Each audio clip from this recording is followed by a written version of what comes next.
player, Tyreek Hill, said during the offseason that he would have 2,000 receiving yards this season.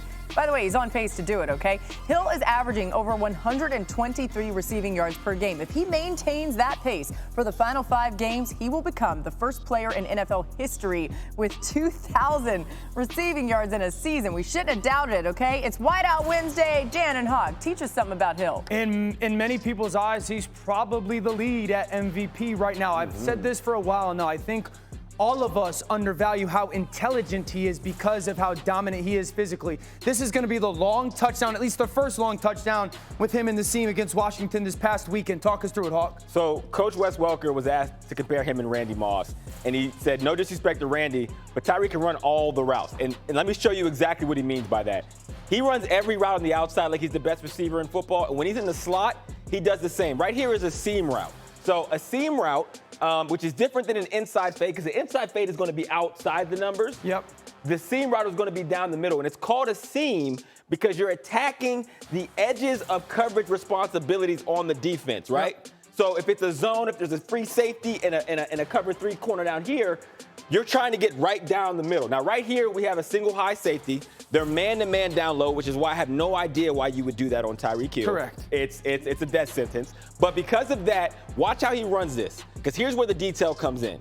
It's all about how you're attacking specific coverage. So go to the next shot for me so we can go through the route, Dan, really quick. So you're attacking a specific part of the field, and he gets outside man-to-man. Because he has outside man-to-man, he knows there's probably a single high safety.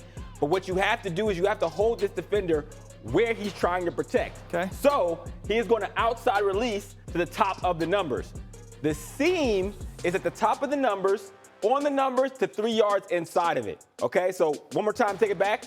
He attacks the outside hip of this corner, of this coverage, to get him to open up and protect where he's trying to protect, and that opens up the lane for where the seam is. So let me ask you this real quick, because I've always heard like landmark on the seam is the most important thing for a quarterback. You want, essentially, I want the ball to be thrown like right there on the top of the numbers, right at like 18 to 22 yards. I want to bring it back to the point where he gets at where the defensive or that nickel back. So you think he's trying to set this defender to widen that way and then slip under and get back to the landmark? Absolutely. That's exactly what he's trying to do because, again, he's protecting there. And if he just goes and releases straight, he will get washed off of that landmark, and he needs that to make sure Tua gets the throw.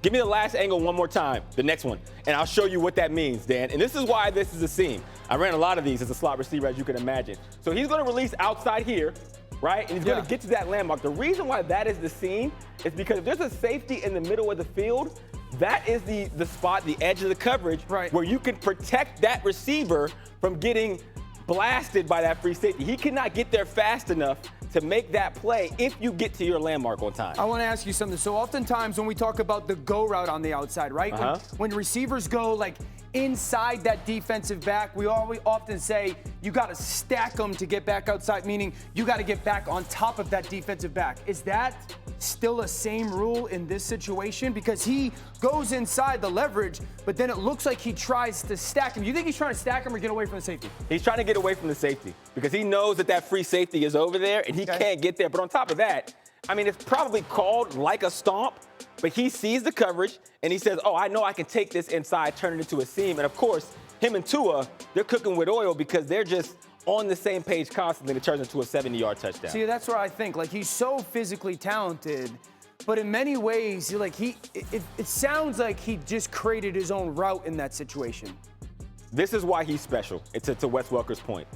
If I tell you Tyreek Hill scored a 50-yard touchdown, and I asked everybody in this studio to close their eyes and imagine it, we'd all have a completely different route. If I said Randy Moss, we'd probably all have the same play in our head, and that's why Tyreek Hill is so special. That's fair.